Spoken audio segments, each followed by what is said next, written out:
Hello friends, welcome to learn of techno. आज का जो हमारा सेशन रहने वाला है एनएसक्यू ऑफ लेवल 4 से रिलेटेड फीटर सेकेंड ईयर की एमसीक्यूज रहने वाले हैं। अगर आप कोई कंपटीशन लेवल की तैयारी करते हैं तो भी आपके लिए वीडियो इम्पोर्टेंट रहने वाला है। तो चलिए क्लास को शुरू करते हैं। हमारा फर्स्ट क्वेश्चन है 230 डिग्री सेंटीग्रेड तक गर्म करके किस प्रकार के कटिंग टूल को टेम्पर्ड किया जाता है। Which type of cutting tool is tempered by heating up to 230 degree centigrade. क्या टेप को, ड्रिल्स को, टर्निंग टूल्स को या फिर रीमर को।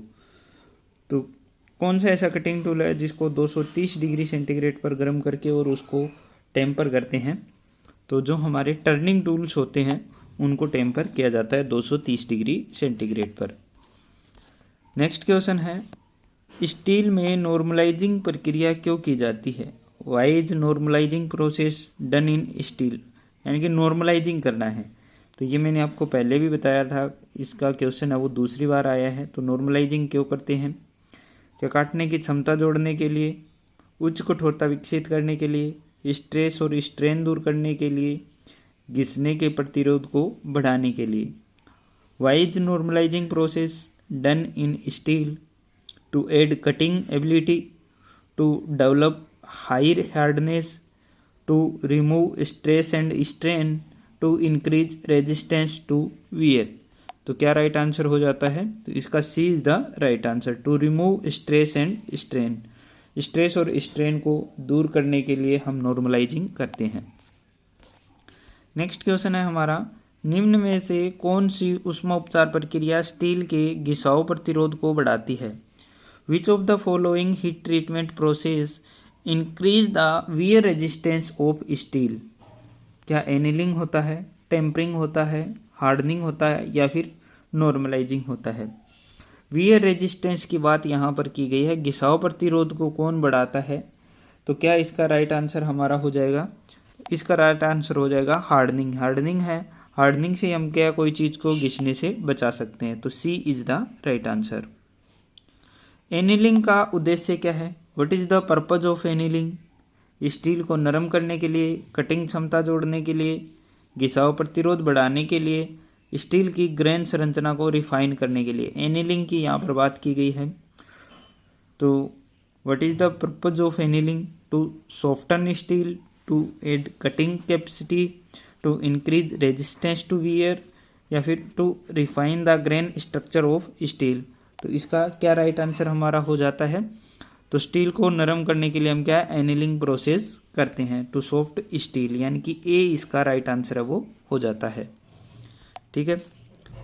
नेक्स्ट है 95 नंबर स्क्वायर हेड स्क्रू में कॉलर क्यों प्रदान किए जाते हैं। Why are collars provide to square head screw. Square head screw में कॉलर बना होता है, तो वो क्यों प्रदान किया जाता है। कार्य की सतह को सुरक्षित रखने के लिए, to protect the work surface, या फिर सिर की चौड़ाई बढ़ाने के लिए, to increase the width of the head, या फिर लीक प्रूफ जॉइंट प्रदान करने के लिए, to provide leak proof joint, या फिर साधनों के लिए पहुंच प्रदान करने के लिए, to provided access to resource. तो क्या इसका राइट आंसर हो जाता है। तो इसका क्या काम होता है, जो कॉलर बनी होती है स्क्वायर हेड स्क्रू पे, कार्य की सतह को सुरक्षित करने के लिए, ताकि वो क्या है जो स्क्वायर हेड बोल्ट है वो उसके अंदर ना बैठ सके। ठीक है। तो क्या है, to protect the work surface is the right answer. Square head screw आप देखेंगे तो उसमें एक कॉलर बनी होगी, हेक्सागन हेड स्क्रू में भी कॉलर बनी हुई होती है। तो वो क्या होती है, कार्य की सतह को सुरक्षित रखने के लिए होता है। ठीक है, एज ए वाशर की तरह कार्य करता है। नेक्स्ट है 96 नंबर, और इसमें दिया हुआ है टेपर प्लग गेज का क्या उद्देश्य है। What is the purpose of taper plug gauge. Perfect fit के साथ छिद्र की जांच करने के लिए, to check the bore with perfect fit. अंदर के थ्रेडेड डायमीटर की जांच करने के लिए, to check the inside threaded diameter. Perfect fit के साथ टेपर्ड छिद्र की जांच करने के लिए, to check tapered hole with perfect fit. बाहरी व्यास की टेपर्ड एक्यूरेसी की जांच के लिए, to check tapered accuracy of outer diameter. तो टेपर प्लग गेज की बात की गई है, तो टेपर प्लग गेज है तो वो क्या करेगा, होल के अंदर का साइज चेक करेगा, यानी कि टेपर्ड छिद्र की जांच करने के लिए। तो क्या हो जाएगा, to check tapered hole with perfect fit, C is the right answer. यहाँ पर बात की गई है टेपर प्लग गेज की। अगर टेपर रिंग गेज होता तो फिर वो क्या बाहरी व्यास चेक करता, ठीक है, वो भी टेपर का। नेक्स्ट क्वेश्चन है इसमें दिया हुआ है एडजस्टेबल रिंग लैप में स्लॉट क्यों प्रदान किए जाते हैं। किसकी बात की गई, एडजस्टेबल रिंग लैप की बात की गई है, उसमें स्लॉट्स और ग्रूव कटे होते हैं, तो वो स्लॉट क्यों प्रदान किए जाते हैं। Why are slot provided in adjustable ring lap, स्नेहन के लिए, फॉर लुब्रिकेशन, क्लियरेंस देने के लिए, टू गिव क्लियरेंस, विस्तार के लिए, टू एक्सपेंशन, या फिर लैपिंग कंपाउंड की फीडिंग की अनुमति देने के लिए, to allow feeding of lapping compound. तो क्या इसका राइट आंसर हो जाता है, तो इसका राइट आंसर क्या हो जाएगा, जो स्लोट्स कटे होते हैं उनका क्या फ़ायदा होता है, तो लैपिंग कंपाउंड की फीडिंग की अनुमति देने के लिए, to allow feeding of lapping compound is the right answer. Next question है हमारा 98 नंबर, और इसमें क्या दिया हुआ है, इसमें दिया हुआ है किस अपघर्षक में उत्कृष्ट कटाई गुण नहीं होता और वह महंगा होता है। Which abrasive does not have excellent cutting properties and is expensive. तो क्या डायमंड होता है, बोरोन कार्बाइड होता है, सिलिकॉन कार्बाइड होता है, या फिर एल्यूमिनियम ऑक्साइड होता है। ए, बी, सी और डी में से क्या राइट आंसर हो जाएगा। किसकी बात की गई है कि उत्कृष्ट कटाई गुण नहीं होता है, ठीक है। एक एक्सीलेंट कटिंग प्रॉपर्टी किस में नहीं होती है, तो बोरोन कार्बाइड में एक्सीलेंट प्रॉपर्टी है वो नहीं होती है, B is the right answer. Next है लेपिंग क्या है, व्हाट इज लेपिंग। क्या फाइलिंग ऑपरेशन है, ग्राइंडिंग ऑपरेशन है, चिजलिंग ऑपरेशन है, या फिर प्रीसीजन फिनिशिंग ऑपरेशन है।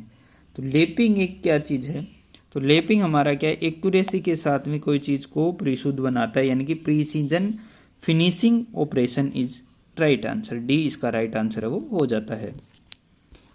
नेक्स्ट है इस लैप टूल का नाम क्या है, what is the name of this lap tool. Lap tool यहाँ पर आपको दिखाया गया है, क्या स्प्लिट बुश लैप है, एडजस्टेबल रिंग लैप है, एडजस्टेबल सॉलिड लैप है, या फिर चार्जिंग सिलेंड्रिकल लैप है।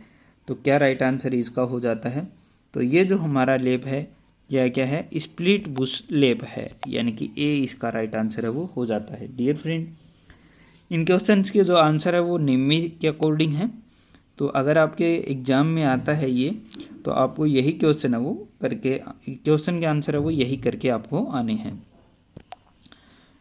नेक्स्ट है मल्टी स्टार्ट थ्रेड की लीड क्या है, what is the lead of a multi start thread.